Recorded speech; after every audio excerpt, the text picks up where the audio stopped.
पत्नियों के द्वारा पतियों को मारे जाने की जितनी भी घटनाएं हैं उनमें कोई कमी नहीं आ रही है।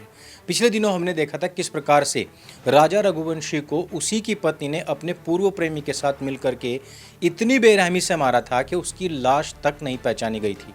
इसके अलावा ऐसे बहुत सारे केसेस हो चुके हैं, लेकिन अभी भी हमारे समाज के अंदर पुरुषों को लेकर कोई ऐसी अवेयरनेस नहीं है।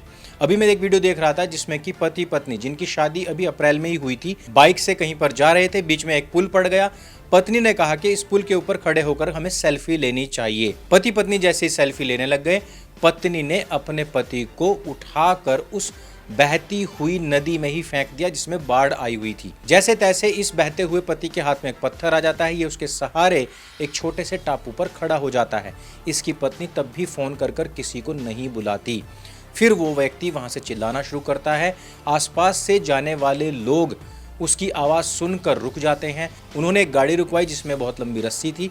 जैसे तैसे उस व्यक्ति को बाहर निकाला गया। अब आप स्वयं भी इस बात पर गौर कर सकते हैं कि जिसके साथ में आप विवाह या निकाह कर रहे हैं, कहीं उसके मन में राजा रघुवंशी की वाइफ की तरह या इस मोहतरमा की तरह कुछ षड्यंत्र तो नहीं पक रहा है। पुरुष आयोग की डिमांड तो इतनी हो रखी है कि इस बार काफी सारे पुरुष आयोग की मनोकामना लेकर ही कावड़ यात्रा के लिए निकले हुए हैं। लेकिन मैं आपसे एक अपील करना चाहता हूं कि यदि आपकी शादी नहीं हुई और आप शादी करने जा रहे हैं तो प्लीज़ मेंस लाइव्स मैटर नाम की मेरी पुस्तक को अवश्य पढ़िएगा।